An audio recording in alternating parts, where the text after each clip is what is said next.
Olá, meus amigos, Shalom Aleichem, sejam todos bem-vindos mais uma vez ao nosso devocional diário. Na última reflexão, nós vimos o quanto a confiança em Deus e na sua liderança é relevante para vencermos as nossas batalhas. Vimos também que o Eterno fala a Josué que já tinha dado a cidade de Jericó e todo o seu exército nas mãos de Israel. Mas como assim? Josué simplesmente olha para frente e vê aquelas enormes muralhas bem diante dos seus olhos. Deus tem umas formas, digamos, estranhas de provar a nossa fé. E claramente percebemos isso na conquista de Jericó. Josué capítulo 6, versículo 3 ao 5 nos diz: Vós, pois, todos os homens de guerra, rodeareis a cidade, cercando-a uma vez. Assim fareis por 6 dias. 7 sacerdotes levarão 7 trombetas de chifre de carneiro adiante da arca. No 7º dia, rodeareis a cidade 7 vezes, e os sacerdotes tocarão as trombetas. E será que, tocando-se longamente a trombeta de chifre de carneiro, ouvindo vós o sonido dela, todo o povo gritará com grande grito. O muro da cidade cairá abaixo, e o povo subirá nele, cada qual em frente de si. Seria mais do que comum, diante de uma cidade toda murada, que os comandantes do exército tratassem de criar estratégias de guerra, mas certamente nenhuma delas envolveria ficar dando voltas em torno da cidade, com todo o exército em silêncio e só o som do chofar sendo ouvido. Será que não existia uma forma mais racional de Deus fazer Israel vencer a batalha? Certamente, o exército de Jericó, vendo tudo isso lá do alto das muralhas, iria pensar: que povo louco! Fica todo dia rodeando a cidade em silêncio. Será que eles vão achar que vão ganhar da gente assim? Mas você já parou para pensar que Shaul HaShaliach disse lá em 1 Coríntios capítulo 1, versículo 27, que Deus escolheu as coisas loucas deste mundo para confundir as sábias? Há uma longa série de episódios que não faria o menor sentido, mas aí que vemos a fé.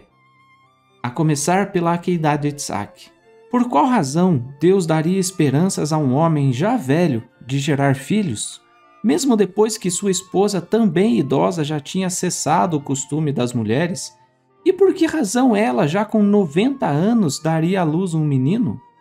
E esse menino então cresce e, já adulto, com 37 anos, é colocado sobre o altar para ser sacrificado pelo seu velho pai, que tinha quase 140 anos de idade. Parece loucura, mas é só a fidelidade e a confiança de um homem em Deus, independente das circunstâncias, saber que o Eterno sabe o melhor para nós. Um outro episódio que temos está lá em 1 Reis capítulo 17, quando o profeta Elias, depois de ser alimentado por corvos, recebe uma ordem de Deus. 1 Reis 17, 8 e 9 diz: Então veio a ele a palavra do Eterno, dizendo: Levanta-te e vai a Sarepta, que é de Sidom, e habita ali. E eis que eu ordenei ali a uma viúva que te sustenta. Com tanta gente rica, gente em condições, e o Eterno manda o seu profeta a uma viúva pobre. Certamente muitos, inclusive dentre os religiosos, poderiam afirmar: era o profeta quem deveria levar comida àquela mulher e não o contrário. Até hoje muitas pessoas falam disso. A congregação tem que ajudar os pobres e não ficar cobrando dízimos, cobrando ofertas. Que interessante isso. O texto segue em 1 Reis 17, versículos 12 e 13 e fala assim: E ela disse: Vive o Senhor teu Deus, que nem um bolo tenho, senão somente um punhado de farinha numa panela e um pouco de azeite numa botija.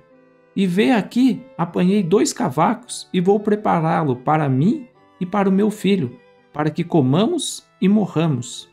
E Elias lhe disse: Não temas, vai, faze conforme a tua palavra, porém faze dele primeiro para mim um bolo pequeno e traze-me aqui. Depois farás para ti e para ele. Que situação desesperadora daquela viúva! Será que o profeta não tinha sensibilidade para perceber a necessidade dela? Ah, isso é muito injusto. Mas o fato é que Aquela viúva obedeceu, fez, e a partir daí não faltou alimento na casa daquela mulher. De fato, o profeta se alimentou daquele bolo, mas na verdade ele estava trazendo o alimento de Deus, o sustento para aquela viúva por todos os dias. E entenda que Deus tem formas diferentes de nos dar a vitória, mas em todas elas seremos submetidos a testes, talvez sem sentido aos olhos humanos, mas perfeitos aos olhos do Criador. Tenhamos tempo com o Eterno e assim venceremos os desafios da vida, tendo sempre, no mínimo, todos os dias, 5 minutos para Deus. Shalom.